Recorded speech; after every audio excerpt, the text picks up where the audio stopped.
ETF index mutual funds నేర్చుకుని stock మార్కెట్లో రాణించాలనుకుంటున్నారా? వెంటనే ఈ నెంబర్కి కాల్ చేయండి.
నమస్తే, వెల్కమ్ టు సుమన్ టీవీ. ఈ మధ్య కాలంలో తరచూ లిఫ్ట్ ఇన్సిడెంట్ అనకూడదు, లిఫ్ట్ యాక్సిడెంట్ అని అనుకోవాలి. చూస్తూనే ఉన్నాం కదా. అప్రమత్తంగా కనుక ఉంటే ప్రాణాల మీదకే వస్తున్నాయి. ఇది అందరికీ తెలిసిన విషయమే. మరి ఎందుకు ఈ లిఫ్ట్ ఇన్సిడెంట్స్ జరుగుతున్నాయి అంటే తెలియక, లేకపోతే అది యొక్క ఏదంటే ఆ ప్రాసెస్ కానీ ఆ మేకింగ్ కానీ సరిగ్గా చేయకపోవడం వల్ల, అంటే నైపుణ్యం లేని వాళ్ళు ఈ లిఫ్ట్లు తయారు చేయడం వల్ల ఇలాంటి ప్రాబ్లమ్స్ వస్తున్నాయి. ఆ మెయింటెనెన్స్ సరిగ్గా చేయకపోవడం వల్ల ప్రాబ్లమ్స్ వస్తున్నాయి. ఏది ఏమైనా ఈ మధ్య కాలంలో చూసుకుంటే చాలా మంది చిన్నారుల దగ్గర నుంచి చూసుకుంటే పెద్దవాళ్ళ వరకు కూడా లిఫ్ట్లో ఇరుక్కుపోవడము, లిఫ్ట్లో పడిపోవడము, ఫోన్ మాట్లాడుతూ అక్కడికి వచ్చి డోర్ తెరవడం, పడిపోవడం, ఇలాంటి చాలానే చూస్తున్నాం. అసలు ఇన్సిడెంట్స్ ఎందుకు జరుగుతున్నాయి, వీటిపైన నేను ఒక డెమో చేయడానికి అయితే వచ్చేసాను. ఈరోజు నాతో పాటు ఇదంతా ఎక్స్ప్లెయిన్ చేయడానికి ఉన్నారు Telangana elevator association president Avinash గారు. మరి అవినాష్ గారితో మాట్లాడదాం. టోటల్ గా ఈ వీడియో స్టార్టింగ్ నుంచి ఎండింగ్ వరకు చూడండి, ఎక్కడ మిస్ అవ్వద్దు. నమస్తే సార్. నమస్తే నవీన గారు. అవినాష్ గారు, ఈ మధ్య కాలంలో చూసుకుంటే లిఫ్ట్ ప్రమాదాలు చాలా చూస్తున్నాము. అంటే ఎందుకు అంటారు? తెలిసి తెలియక కూడా చాలా మంది ఏంటంటే ఇలాంటి గ్రిల్స్ లిఫ్ట్ లోనే ఎక్కువ ప్రమాదాలు చూస్తున్నాం మనం. ఇలా అంటే డోర్స్ తీయగానే సెకండ్ డోర్ అనేది ఆటోమేటిక్ గా ఓపెన్ అవ్వకూడదు, కానీ కొంతమంది ఫోన్ మాట్లాడుతూ వచ్చి ఓపెన్ చేయడం, తీయగానే అలా పడిపోవడం. రీసెంట్ గా మనం చూసాం సిరిసిల్లలో. మళ్ళీ ఒక పాప కూడా అలానే లిఫ్ట్ లో ఇరుక్కుపోయింది అనేసి. ఎందుకు పాప ఇరుక్కున్నది స్వింగ్ డోర్ లిఫ్ట్ మేడం. నేను ఇప్పుడు ఆ రెండు లిఫ్ట్లలో కూడా ఏదైతే మేజర్ ప్రమాదాలు అవుతాయో అసలు ఎందుకు అవుతాయని మీకు ఒకసారి ఎక్స్ప్లెయిన్ చేస్తాను. ఫర్ ఎగ్జాంపుల్, ఇది గ్రిల్ గేట్ లిఫ్ట్. దీన్ని కొలాప్సిబుల్ గ్రిల్ గేట్ లిఫ్ట్ అంటాము. ఈ కొలాప్సిబుల్ గేట్ ఇప్పుడు మేము ఇక్కడ పెట్టిందేమో ప్యాసింజర్ కమ్ మెటర్ లిఫ్ట్. సో అవసరం గురించి అని చెప్పి ఇదే పెట్టాము. జనరల్లీ ఆటో డోర్ లిఫ్ట్స్ లో తక్కువ ప్రమాదాలు అవుతాయి. ఈ గ్రిల్ గేట్ లిఫ్ట్ లో వచ్చిన మేజర్ ప్రాబ్లం ఏంటి అంటే, గ్రిల్ గేట్ కానివ్వండి, స్వింగ్ డోర్ లిఫ్ట్ కానివ్వండి, ఇప్పుడు లిఫ్ట్ లేనప్పుడు, ఇప్పుడు ఈ ఫ్లోర్ లో లిఫ్ట్ లేదు, పై ఫ్లోర్ లో లిఫ్ట్ ఉంది. ఓకే, ఇక్కడ గేట్ లాక్ మెకానిజం మీరు చూసినట్లయితే ఇక్కడ ఉంది గేట్ లాక్. ఇక్కడ రండి చూడండి, ఇక్కడ గేట్ లాక్ అయిపోయి ఉంది. ఓకే, అంటే ఏంటి, ఈ డోర్ లాగినా సరే రాదు, మనం ఎంత ట్రై చేసినా ఓపెన్ కాలేదు. కానీ ఇమాజిన్ చేయండి, ఈ గేట్ లాక్ ఫెయిల్ అయింది అనుకోండి. ఓకే, అప్పుడు ఓన్లీ సింగిల్ గేట్ లాక్ ఉంది కాబట్టి ఈ గేట్ లాక్ అనేది ఫెయిల్ అయిపోతే అప్పుడు డోర్ అనేది వచ్చేస్తుంది. సో లిఫ్ట్ లేనప్పుడు గేట్ కనుక తెరుచుకుంటే లోపలికి పడిపోతే యాక్సిడెంట్ అవుతుంది. ఇది అన్నిటికన్నా మేజర్ యాక్సిడెంట్. సేమ్ ఇట్లాంటిదే ఇదేంటి, గ్రిల్ గేట్. ఇప్పుడు ఇటు సైడ్ రండి, ఇటు చూడండి మేడం, ఇక్కడ స్వింగ్ డోర్ ఉంది. ఓకే, ఈ స్వింగ్ డోర్ లిఫ్ట్, దీనిలో కూడా లిఫ్ట్ లేనప్పుడు గట్టిగా కనుక డోర్ లాక్ ఓపెన్ చేశారనుకోండి, ఇక్కడ లాకింగ్ మెకానిజం ఏదైతే ఉందో ఆ లాక్ కనుక ఫెయిల్ అయితే డోర్ అనేది లిఫ్ట్ లేనప్పుడే ఓపెన్ అవుతుంది. సో మనం దీనికి సొల్యూషన్ ఏమన్నా ఉందా అంటే, దీనికి 2 సొల్యూషన్స్. ఫస్ట్ ఏంటి, ఇప్పుడు కొన్ని లక్షల లిఫ్ట్లు ఆల్రెడీ ఇట్లా స్వింగ్ డోర్, గ్రిల్ గేట్ అనేవి ఉన్నాయి. సో దీనిలో గేట్ లాక్ ఫెయిల్ అయ్యే ఛాన్స్ ఉంటుంది. సో లిఫ్ట్ కంపెనీ ఎవరైతే లిఫ్ట్ ఇన్స్టాలేషన్ చేశారో, లేదంటే లిఫ్ట్ మెయింటైన్ చేస్తున్నారో, ఆ లిఫ్ట్ మెయింటైన్ చేసే కంపెనీకి మీరు కస్టమర్ ఒక కంప్లైంట్ అనేది ఇవ్వాలి. ఎట్లా, వాళ్ళు వెళ్ళి చెక్ చేసుకోవాలి వారానికి ఒకసారి. లిఫ్ట్ లేనప్పుడు ఏమైనా డోర్ ఓపెన్ అవుతుందా అనేది చెక్ చేసుకొని, అనుకోకుండా డోర్ ఓపెన్ అవుతున్నట్టయితే అది మెకానికల్ గా ఏంటి అంటే, ప్రతిసారి కూడా లిఫ్ట్ వచ్చినప్పుడు ఆ గేట్ లాక్ కి ఒక ఆర్సీఆర్ అనే సోలోనాయిడ్ వచ్చి పుష్ చేస్తుంది. మెకానికల్ గా ప్రతిసారి టచ్ అవడం వల్ల ఆ గేట్ లాక్ నట్స్ లూజ్ అవుతాయి. సో అది లూజ్ అయిన సంగతి అటు లిఫ్ట్ వాళ్ళకి తెలియదు, కస్టమర్ కి తెలియదు. సో ఎవరైతే కస్టమర్ యూజ్ చేసుకుంటారో, ఎగ్జాంపుల్ మనం బైక్ కొనుక్కున్నాం, బైక్ లో బ్రేక్ అనేది లూజ్ అయింది అనుకోండి, మనం వెళ్ళి సర్వీస్ సెంటర్ కి ఇచ్చి బాగు చేయించుకుంటాం కదా. అట్లానే యూజర్స్ అందరు కూడా అపార్ట్మెంట్ లో ఉండేవాళ్ళు, లేదంటే ఇంట్లో లిఫ్ట్ ఉన్న వాళ్ళు, ఆ లిఫ్ట్ పర్ఫార్మెన్స్ ఎట్లా ఉందని వీక్లీ వన్స్ జస్ట్ మాన్యువల్ గా లిఫ్ట్ లేనప్పుడు డోర్ ఓపెన్ చేయడానికి ట్రై చేస్తే, డోర్ ఓపెన్ అయింది అనుకోండి, ఇమీడియట్ గా ఆ లిఫ్ట్ మెయింటెనెన్స్ చేసే వాళ్ళకి కంప్లైంట్ ఇస్తే వాళ్ళు వచ్చి జస్ట్ ఆ గేట్ లాక్ ఫిట్ చేస్తారు. ఫిట్ చేయడం వల్ల ఆ ప్రమాదం జరగదు. ఇది ఫస్ట్ ప్రాపర్ మెయింటెనెన్స్ కి సొల్యూషన్. సెకండ్ సొల్యూషన్ ఏంటి, ఇప్పుడు మీరు చూసినట్టయితే మా దగ్గర 2 గేట్ లాక్స్ ఉన్నాయి. ఓకే, సో ఇట్లా లిఫ్ట్ వాళ్ళందరిని ఏమడగాలంటే ఏదైతే లిఫ్ట్ వాళ్ళు ఇన్స్టాల్ చేస్తున్నారో ఒకవేళ మాన్యువల్ డోర్ లిఫ్ట్ అయితే గనక దానికి డబల్ లాకింగ్ మెకానిజం ఉందా లేదా అనేది చెక్ చేసుకోవాలి. ఒకవేళ లేదు, ఆల్రెడీ లిఫ్ట్ ఉంది, డబల్ లాకింగ్ సేఫ్టీ లేదు, ఇప్పుడు ఏంటి ఆ లిఫ్ట్ వాళ్ళకి అడిగితే వాళ్ళు తెచ్చి ఇది ఫిట్టింగ్ చేస్తారు. డబల్ లాకింగ్ ఎందుకు, ఒక లాక్ ఫెయిల్ అవుతోంది కానీ 2 లాక్స్ ఒకేసారి ఫెయిల్ అయ్యే అవకాశం లేదు కదా. సో ఇన్స్టెంట్ గా ఎన్నైతే లిఫ్ట్స్ ఉన్నాయో అన్ని లిఫ్ట్స్ లకి, స్వింగ్ డోర్ లిఫ్ట్ లకి, గ్రిల్ గేట్ లిఫ్ట్స్ లకి డబల్ లాకింగ్ సేఫ్టీ మెకానిజం పెడితే గనక 2 లాక్స్ ఒకేసారి ఫెయిల్ అవ్వడం అనేది ఇంపాసిబుల్ కాబట్టి సో మనకు ఒక సొల్యూషన్ అనేది వస్తుంది. సో మనం ఈ ఫస్ట్ యాక్సిడెంట్ ఏదైతే సిరిసిల్లలో అయిందో అట్లనే చాలా యాక్సిడెంట్స్ ఏవైతే అవుతుంటున్నాయో తరచుగా ఏది డోర్ ఓపెన్ అయిపోయి లిఫ్ట్ లేనప్పుడు డోర్ ఓపెన్ అయ్యి సమస్య ఉంది. దానికి ఒకటి డబల్ లాకింగ్ మెకానిజం సొల్యూషన్, రెండోది ఏ ఉన్నా సరే ఆఖరికి యూజర్ వీక్లీ వన్స్ ఒకసారి చెక్ చేసుకొని దీనికి ప్రాపర్ ఒకవేళ డోర్ లాక్ ఓపెన్ అయిపోతుంటే కనుక లిఫ్ట్ వాళ్ళని పిలిపించి ప్రాపర్ మెయింటెనెన్స్ చేసుకున్నాం అనేది సెకండ్ సొల్యూషన్. ఇక్కడ ఇంకొక విషయం ఏంటంటే మనం అనుకున్నట్టుగా ఇప్పుడు ఆ గ్రిల్స్ లిఫ్ట్ ఉంటుంది కదా, మేజర్ ఏంటంటే సడన్ గా పడిపోతుంది ఒక్కొక్కసారి లిఫ్ట్. ఎందుకు పడిపోతుంది, చైన్ కట్ అయింది అంటారు, ఎలివేటర్ ప్రాబ్లం అని చెప్తా ఉంటారు కదా. మేడం వినండి, హైదరాబాద్ లో 40 years బ్యాక్ లిఫ్ట్స్ కూడా ఉన్నాయి. ఇంతకు ముందు ఒకప్పుడు 100 years బ్యాక్ రోప్ అనేది నైలాన్ రోప్ ఉండేది.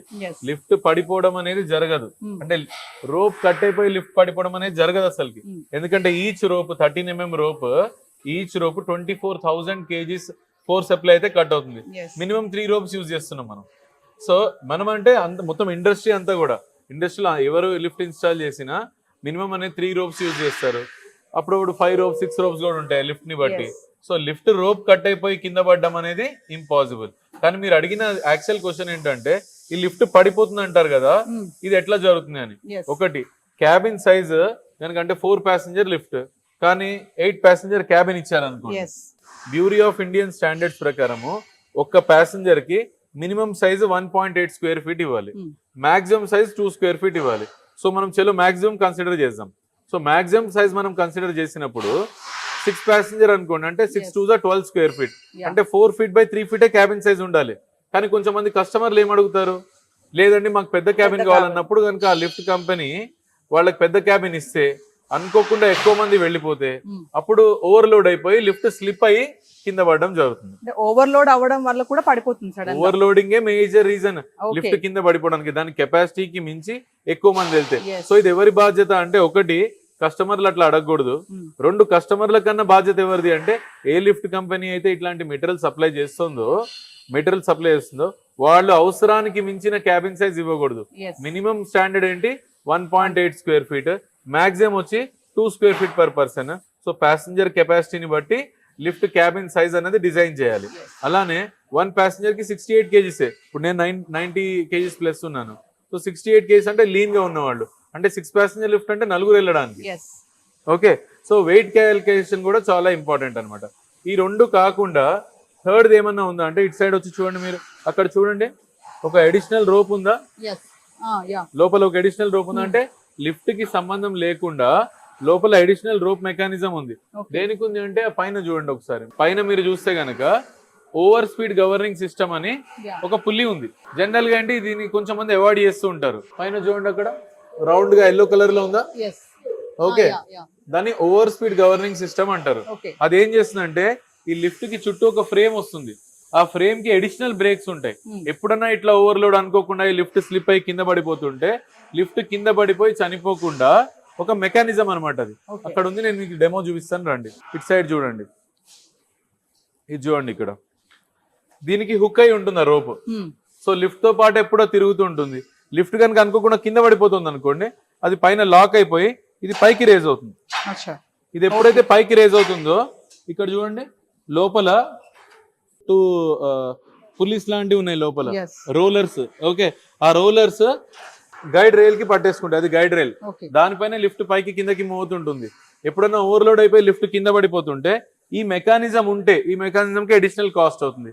సో మీ ఇంట్లో లిఫ్ట్ లో కనుక అది లేదు అనుకోండి, ఆ మెకానిజం లేదనుకోండి, మీకు ఇంచుమించు 50,000 రూపీస్ ఖర్చు అవుతుంది ఆ మెకానిజం పెట్టడానికి. ఎందుకు, క్యాబిన్ తీసేసి మళ్ళీ ఇట్లాంటి కార్ ఫ్రేమ్ ఒకటి చేయించి మళ్ళీ ఆ సిస్టమ్ పెట్టి దానికి రోప్ వేయాలి. Yes. ఇది యాక్చువల్ గా ప్రపంచవ్యాప్తంగా కంపల్సరీ, కానీ ఇక్కడ రెగ్యులేషన్ ఇంకా రాలేదు కాబట్టి ఈ మెకానిజం పెట్టకుండా కూడా లిఫ్ట్లు సప్లై చేశారు. ఎస్ సో ఏవైతే పాత లిఫ్ట్స్ ఉన్నాయో దానిలో ఈ మెకానిజం ఉందా లేదా అనడానికి సింపుల్, మీ లిఫ్ట్ షాఫ్ట్ లోపల మీరు చూస్తే కనుక ఆ పైన కింద అడిషనల్ రోప్ ఏమైనా తిరుగుతుందా లేదా మీరు చూడొచ్చు. దాన్ని బట్టి ఈ మెకానిజం ఉందా లేదా అర్థమైపోతుంది. ఇది మోస్ట్ ఇంపార్టెంట్ మెకానిజం. లిఫ్ట్ మీరు ఇందాక అడిగిన క్వశ్చన్ కింద పడిపోతుంది అని, ఎస్ అట్లా కింద పడకుండా ఉండాలంటే ఈ మెకానిజం పెడితే లిఫ్ట్ ఎక్కడిదక్కడ స్టక్ అవుతుంది కానీ లిఫ్ట్ అనేది కింద పడదు. ఎస్ ఇప్పుడు థర్డ్ సమస్య మేడం, మళ్ళీ ఆ గ్రిల్ గేట్ దగ్గరికి వస్తే స్వింగ్ డోర్ లో ఈ థర్డ్ సమస్య లేదు. ఇప్పుడు చూడండి, చిన్న పిల్లలు ఎవరు ఆడుకుంటున్నారు అనుకోండి, ఇక్కడ ఎస్ అపార్ట్మెంట్ లో గ్రిల్ గేట్ ఉంది, చిన్న పిల్లలు ఆడుకున్నారు. ఇందాక డోర్ అయితే ఓపెన్ కాకుండా దానికి సొల్యూషన్ నేను చెప్పాను, డబల్ లాక్ మెకానిజం అని. కానీ ఇక్కడ చిన్న పిల్లలు ఆడుకుంటూ లోపల చేయి పెట్టారు అనుకోండి, ఎస్ లోపల చేయి పెట్టారు, లిఫ్ట్ కదిలింది, వాళ్ళ చేయి కట్ అయిపోతుంది కదా, దీనికి సొల్యూషన్ అనేది లేదు. సో గ్రిల్ గేట్ అనేది వాడకూడదు అప్పుడు. అట్లానే ఇప్పుడు మనం లిఫ్ట్ ఓపెన్ చేసాం డోర్, ఓకే, సో మనం లోపలికి వెళ్ళాం, ఈ డోర్ అనేది ఇట్లా గట్టిగా వేసాం, ఆ డోర్ మంచిగా పడలేదు కానీ చూసుకోలేదు, ఈ డోర్ కూడా క్లోజ్ చేసాం, లిఫ్ట్ ఇంకా స్టార్ట్ అవ్వట్లేదు. సో ఇప్పుడు చూసుకుంటేనేమో బయట డోర్ మంచిగా పడలేదు. సో ఇది తెరిచి ఇది క్లోజ్ చేయాలి కదా, అంత ఓపిక ఎవరికి ఉండదు, చెయ్యి లోపల పెట్టి దీన్ని క్లోజ్ చేస్తారు. అక్కడ వేరే వాళ్ళు కనుక ఎవరైనా బటన్ ప్రెస్ చేసి ఉంటే ఆ టైం కల్లా లిఫ్ట్ అనేది సడన్ గా స్టార్ట్ అయిపోతుంది, మన చెయ్యి కూడా కట్ అయ్యే ప్రమాదం. ఇట్లా చాలా యాక్సిడెంట్స్ అవుతూ ఉంటాయి. సో గ్రిల్ గేట్ లో ఈ సమస్య అనేది ఉంటుంది. ఇంకొకటి సార్, ఈ గ్రిల్ గేట్ లోనే ఎప్పుడైనా మనం మధ్యలో లిఫ్ట్ ఆగిపోయింది అనుకోండి, చాలా సందర్భాలు ఆగిపోతుంది, అప్పుడు ఏం చేస్తారంటే గట్టిగా దీన్ని లాగడానికి ట్రై చేసి బలవంతంగా తీస్తారు, అంటే అలా తీస్తే ఓపెన్ అయిపోతుందా? నేను చూపిస్తాను చూడండి, డెమో గురించి అని చెప్పి మనం ఇట్లా ఓపెన్ గా పెట్టాం. ఇక్కడ ఎగ్జాంపుల్ లిఫ్ట్ ఆగిపోయింది అనుకుందాం, లిఫ్ట్ కనుక మధ్యలో ఆగిపోయి ఉంటే ఇక్కడ జనరల్ గా ఒక రాడ్ ఇస్తారు, ఆ రాడ్ తో ఇక్కడ సిస్టమ్ ని ప్రెస్ చేస్తారు, ప్రెస్ చేయడంతో ఇది పైకి రైజ్ అవుతుంది. ఇది ఉంది కదా, దీన్ని ప్రెస్ చేస్తారు, ఇది పైకి రైజ్ అవుతుంది. ఇప్పుడు గేట్ అనేది లాక్ ఓపెన్ అయిపోయింది. ఇట్లా ఓపెన్ ఉన్నప్పుడు మధ్యలోంచి జంప్ అవ్వమని అడుగుతారు. అవును. సో ఎప్పుడు అలా చేయకూడదు. దీనికి సొల్యూషన్ ఏమైనా ఉందా అంటే ఏ లిఫ్ట్ కానివ్వండి, ఇది ఈ పర్టికులర్ గ్రిల్ గేట్ కని కాదు, గ్రిల్ గేట్ కి కానివ్వండి, స్వింగ్ డోర్ కి కానివ్వండి, ఆటోమేటిక్ డోర్ కి కానివ్వండి, లిఫ్ట్ కనుక ఫ్లోర్స్ మధ్యలో ఆగిపోయి ఉంటే డోర్ లాక్ ఓపెన్ చేసి ఎప్పుడు కూడా బయటకి జంప్ చేయమని అడగకూడదు. ఈ మెషిన్ మేడ పైన ఉంటుంది, ఓకే, మేడ పైకి వెళ్ళి ఈ బ్రేక్ ని చేతితో రిలీజ్ చేసి ఇది ఎంత తిప్పినా తిరగదు. ఇక్కడ చిన్న పుల్లి ఉంది, ఓకే, దీన్ని తిప్పితే ఆటోమేటిక్ గా లిఫ్ట్ అనేది స్లోగా ఫ్లోర్ లెవెల్ కి వస్తుంది. ఫ్లోర్ లెవెల్ కి వచ్చాక మనుషులు బయటకు వస్తే ఎటువంటి యాక్సిడెంట్ కాదు. ఇక్కడ ఇంకొక విషయం సార్, మామూలుగా మనకి ఏదైనా రోడ్ యాక్సిడెంట్ కానీ ఫైర్ యాక్సిడెంట్ కానీ జరిగినప్పుడు మనకి ఇన్సూరెన్స్ క్లెయిమ్ చేస్తాము, అదొక పరిధిలోకి వెళ్తుంది అంటారు. మామూలుగా లిఫ్ట్ ఇన్సిడెంట్స్ జిహెచ్ఎంసీ పరిధిలో కూడా రాదు అనేది ఒక ఆర్టికల్ లో రాసారు, కూడా న్యూస్ కూడా వచ్చింది. అంటే మరి లిఫ్ట్ ఇన్సిడెంట్ జరిగితే అది ఎవరి పరిధిలోకి వస్తుంది అంటారు? మేడం, ప్రపంచ వ్యాప్తంగా ఎస్పెషల్లీ మన భారతదేశంలో లిఫ్ట్ అనేది పవర్ డిపార్ట్మెంట్ చేతిలో ఉంటుంది. సో పవర్ డిపార్ట్మెంట్ లో ఎవరైతే చీఫ్ ఉంటారో, చీఫ్ ఇంజనీర్ ఎవరైతే ఉంటారో ఆయన పరిధిలోకి ఇదంతా కూడా వస్తుంది అనమాట. అంటే మీ ఇంట్లో మీరు లిఫ్ట్ పెట్టుకుంటారు, మీ పక్కింట్లో ఒకళ్ళు, ఇంకొకళ్ళ ఇంట్లో ఒకళ్ళు, సో పవర్ కన్సంప్షన్ అనేది పెరిగిపోతుంది కదా, లిఫ్ట్ అనేది ఎక్కువ పవర్ కన్సంప్షన్ చేస్తుంది కాబట్టి ఇప్పుడు వోల్టేజ్ ఫ్లక్చుయేషన్స్ అనేవి వస్తాయి అనమాట. సో పెట్టిన ట్రాన్స్ఫార్మర్ సరిపోదు. సో మీ ఇంటికి ఒక ట్రాన్స్ఫార్మర్ అవసరమా లేదా, ఒకవేళ ఉన్న ట్రాన్స్ఫార్మర్ మీ స్ట్రీట్ లో ఉన్న ట్రాన్స్ఫార్మర్ మీ లిఫ్ట్ కి పవర్ సప్లై చేయగలుగుతుందా లేదా అన్న డెసిషన్ పవర్ డిపార్ట్మెంట్ చేస్తుంది. కాబట్టి రేపు పొద్దున లిఫ్ట్ యాక్ట్ ఇంప్లిమెంటేషన్ అయితే ఆంధ్రాలో కానీ తెలంగాణలో కానీ ఇంప్లిమెంటేషన్ కి వచ్చిన రోజు ఏంటంటే పర్మిషన్ పవర్ డిపార్ట్మెంట్ నుంచి తీసుకోవాలన్నమాట. తీసుకొని అప్లై చేసుకొని దానికంటూ స్పెషల్ లైసెన్స్ తీసుకొని అప్పుడు పవర్ కనెక్షన్ వస్తుంది, లేదంటే పవర్ కనెక్షన్ రాదు. సో రేపు పొద్దున ఏమైనా ఇన్సిడెంట్స్ అయినా యాక్సిడెంట్స్ అయినా ఎవరైనా ఆర్డర్ తీసుకొని అది కంప్లీట్ చేయకపోయినా ఆ తీసుకున్న కంపెనీకి లైసెన్స్ ఎవరు ఇవ్వాలనేది మొత్తం డెసిషన్ కూడా పవర్ డిపార్ట్మెంట్ లో ఉంటుంది. సో ఫైనల్లీ ఇంకా లిఫ్ట్ విషయంలో వస్తే ఎక్కువగా చిన్న పిల్లలు బాగా దీనికి బారిన పడి ప్రాణాలు పోతున్నాయి. పిల్లలు ఏంటంటే తెలిసి తెలియక వచ్చి డోర్ తీయడము, లోపలికి వెళ్ళడం, ఇరుక్కుపోవడం, పడిపోవడము, ఇలాంటివన్నీ చేస్తూ ఉంటారు. దాని గురించి ఒక్కసారి పేరెంట్స్. నాకు ఇద్దరు చిన్న పిల్లలు ఉన్నారు, ఓకే, వాళ్ళు లిఫ్ట్ దగ్గరికి వెళ్ళరు, ఓకే. ఇప్పుడు 100% ఇక్కడ ఏంటంటే మేడం, చిన్నపిల్లలు రోడ్ క్రాస్ చేసేటప్పుడు లారీ వస్తే గుద్దుకుంటే మనము చనిపోవాలి, చిన్నపిల్లలన్నా చనిపోవాలి, ఓకే. సో మనం లారీకి అడ్డుగా వెళ్ళి మనం అడ్డు నుంచుంటే గుద్దుకుంటే చనిపోతామన్న సంగతి మనకి తెలుసు, కానీ చిన్నపిల్లలకి ఆ సంగతి తెలియదు కదా. సో ఇక్కడ బాధ్యత ఎవరిది, ఎవరు తీసుకోవాలి ఈ డెసిషన్? చిన్నపిల్లలకి వాళ్ళ పేరెంట్స్ చెప్పాలి లిఫ్ట్ అనేది ఆడుకునే వస్తువు కాదని. సో చిన్నపిల్లలకి ఏ లిఫ్ట్ సేఫ్ కాదు మేడం. వరల్డ్ వైడ్ కూడా లిఫ్ట్ అనేది మినిమం 12 years ఏజ్ ఉన్న వాళ్ళు మాత్రమే లిఫ్ట్ వాడాలని ఉంది. అడల్ట్స్ ఎవరైనా అకంపెనీ చేయాలి, చిన్నపిల్లలు యూజ్ చేస్తుంటే. మనం ఎవరైనా అబ్జర్వ్ చేస్తాం చిన్నపిల్లలు లిఫ్ట్ లో ఉన్నప్పుడు మనం వాళ్ళకి తోడు వెళ్ళొచ్చు. లేదు కొన్ని అపార్ట్మెంట్స్ లో హై రైజ్ బిల్డింగ్స్ లో పేరెంట్స్ జాబ్కి వెళ్ళిపోతారు, ఎవరు ఉండరు అనే ఒక సమస్య, మరి లిఫ్ట్ ఎట్లా అనేది ఒక సమస్య. అప్పుడు సింపుల్ ఏం చేయాలి, లిఫ్ట్ కి ఒక లిఫ్ట్ బాయ్ అని మనం షోరూమ్స్ లో అట్లా చూస్తాం, ఉట్టి లిఫ్ట్ ఆపరేటర్ ఉంటాడు, లిఫ్ట్ ఆపరేటర్ని పెట్టుకొని నడిపించుకోవాలి. ఒక అడల్ట్ అనేది పక్కన ఉంటే సింపుల్ ఆలోచించండి, లిఫ్ట్ లో ఒక 300 డిఫరెంట్ పార్ట్స్ ఉంటాయి, ఏదో ఒక చిన్న పార్ట్ పాడితే లిఫ్ట్ ఆగిపోతుంది.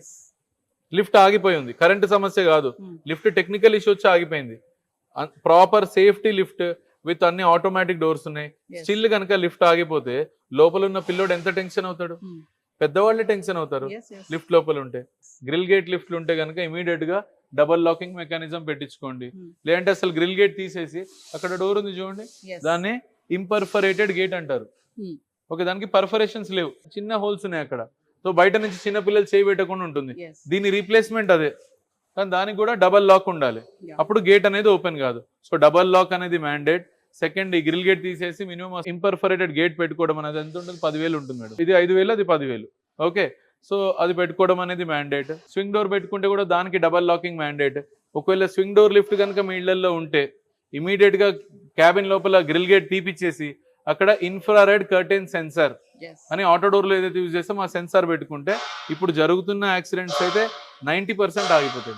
సో ఫైనల్లీ మా వ్యూవర్స్కి ఏం చెప్తారు, ఇప్పుడు జరుగుతున్నటువంటి లిఫ్ట్ ఇన్సిడెంట్స్ దగ్గర నుంచి కొంచెం జాగ్రత్తగా ఉండాలంటే పిల్లలకే కానీ పెద్దవాళ్ళకి, మెయిన్ పెద్దవాళ్ళకే చెప్పాలి, పిల్లలు ఎలా చెప్పినా వినరు. కానీ పిల్లల్ని లిఫ్ట్ వాడుకోనియకండి, పిల్లలు లిఫ్ట్ వాడుతున్నప్పుడు పక్కన ఉండండి. అట్లానే మీ లిఫ్ట్లకి ఇమీడియట్ గా ఎవరైతే మీ అపార్ట్మెంట్ లో లిఫ్ట్ సర్వీస్ ప్రొవైడర్ ఉన్నారో వాళ్ళకి ఇమీడియట్ గా ఫోన్ చేసి 2 లాక్స్ పెట్టమని చెప్పండి. ఇక్కడ ఒక లాక్, కింద ఒక లాక్. అప్పుడు ఇక్కడ ఏదైతే ఆర్సీఆర్ అంటారో ఆర్సీఆర్ కూడా మార్చుకోవాల్సి వస్తుంది. Next, over speed governing system ఉందా లేదా అనేది చెక్ చేసుకోండి. ఒకవేళ లేకపోతే కనుక క్యాబిన్ చుట్టూ ఫ్రేమ్ ఉంటుంది, కార్ ఫ్రేమ్ అని, ఆ కార్ ఫ్రేమ్ మార్చుకోవాలి, అది చేయాలి. దానికి 25,000-30,000 రూపీస్ ఖర్చు అవుతుంది, చేయించుకోండి. గ్రిల్ గేట్లు ఉంటే కనుక గ్రిల్ గేట్ తీసి ఇంపర్ఫరేటెడ్ గేట్ పెట్టించుకోండి. ఓకే, స్వింగ్ డోర్ ఉన్నట్టయితే కనుక స్వింగ్ డోర్కి డబల్ లాక్ మెకానిజం పెట్టండి. అట్లానే క్యాబిన్ లోపల గ్రిల్ గేట్ లేకుండా చూసుకోండి, ఒకవేళ బయట స్వింగ్ డోర్ ఉంటే క్యాబిన్ లోపల సెన్సార్ వాడండి. సో వ్యూవర్స్, మరి ఫైనల్లీ అవినాష్ గారు చెప్పింది మొత్తం విన్నారు కదా. ఇప్పటికే చాలా లిఫ్ట్ ఆర్డర్ ఇచ్చినటువంటి కాపీస్ అంట పోలీస్ స్టేషన్ లో కూడా మూకుమ్మడిగా ఉన్నాయండి. ఎందుకంటే ఎప్పుడైనా మనం లిఫ్ట్ ఆర్డర్ ఇస్తున్నాము అంటే ఖచ్చితంగా మ్యానుఫ్యాక్చరర్స్ ఎవరు, మరి ఆ లైసెన్స్ ఉందా, ఇవన్నీ చూసుకోవాలి అంటే మనం యూనిట్కి వెళ్ళి విజిట్ చేయాలి. ఏదో ఆన్లైన్ ప్లాట్ఫామ్ లో చూసుకొని మనం ఆర్డర్ పెట్టేసామా, లిఫ్ట్ సెట్ చేసుకున్నామా, మ్యానుఫ్యాక్చర్ అయిపోయిందా అంటే కాదు. అలా చేయడం వల్ల ఈ రోజున మనకి లిఫ్ట్ ఇన్సిడెంట్స్ అనేవి చాలా చూస్తున్నాము. పిల్లల దగ్గర నుంచి పెద్దవాళ్ళ వరకు కూడా లిఫ్ట్ లో పడిపోవడము, లిఫ్ట్ లో ఇరుక్కుపోవడము, కాళ్ళు చేతులు పెట్టడము, నలిగిపోవడం, ఇలాంటివన్నీ చూస్తున్నాం. ఇలా కాదు, మనం ఏదైనా లిఫ్ట్ మనం మ్యానుఫ్యాక్చర్ ఇంట్లో పెట్టుకోవాలి అన్నప్పుడు ఖచ్చితంగా విజిట్ చేయాలి. సైట్ విజిట్ చేసి అక్కడ ఎలా ఉంది, ఆ లైసెన్స్ ఉన్నాయా, మరి అంతా ఎలా ఉంది, మ్యానుఫ్యాక్చరింగ్ ఎలా ఉంది, మేకింగ్ ఎలా ఉంది, వాళ్ళతో మాట్లాడాలి కూర్చొని. మనం ఏదైనా కావాలి వస్తువు అంటే ఖచ్చితంగా అక్కడికి వెళ్తాం కదా. మరి లిఫ్ట్ విషయంలో ఎందుకు ఇంత నెగ్లెక్ట్ చేస్తాం? నెగ్లెక్ట్ చేయడం వల్లే ఈ రోజు మనకి ప్రాణాల మీదకి వస్తుందండి. సో ఈ వీడియో ఎక్కడ కూడా పాజ్ చేయకుండా స్టార్టింగ్ నుంచి ఎండింగ్ వరకు చూడండి. మరి లిఫ్ట్ మెయింటెనెన్స్ ఎలా చేసుకోవాలి, అవినాష్ గారు చెప్పారు కదా, ఖచ్చితంగా వారానికి ఒకసారి కూడా మనం లిఫ్ట్ మెయింటెనెన్స్ అనేది ఉండాలంట. పాత లిఫ్ట్లు కానీ, మరి ఎప్పుడైనా మంచిగా నైపుణ్యం లేనటువంటివి, మ్యానుఫ్యాక్చరింగ్ ప్రాసెస్ బాగోలేనటువంటి లిఫ్ట్లు పెట్టుకోవడం వల్ల కూడా ఇలాంటి సమస్యలన్నీ వస్తాయి. మరి ఒక ముఖ్యమైన విషయం ఏంటంటే పిల్లల్ని లిఫ్ట్ దగ్గర రాకుండా చూడాల్సిన బాధ్యత ఖచ్చితంగా పేరెంట్స్దే ఉంది. పిల్లలు చాలా మంది ఈ మధ్య కాలంలో మనకి లిఫ్ట్లో పడిపోతున్నారు, ఇరుక్కుపోతున్నారు అని చెప్తున్నారు. ఆ తప్పు ఎవరిది, వాళ్ళకేం తెలుస్తుంది? లిఫ్ట్ కదా అని లిఫ్ట్ ఆడుకోవడానికి వస్తూ ఉంటారు. కానీ ఖచ్చితంగా పేరెంట్స్ అనేవాళ్ళు పిల్లల్ని దూరంగా పెట్టండి. లిఫ్ట్ దగ్గరికి రాకుండా చేస్తే ఇలాంటి ప్రమాదాలన్నీ కూడా మనం తప్పించే ప్రయత్నం చేయొచ్చు. మరొక ఇంట్రెస్టింగ్ టాపిక్ తో మళ్ళీ కలుద్దాం. This is Naveena signing of.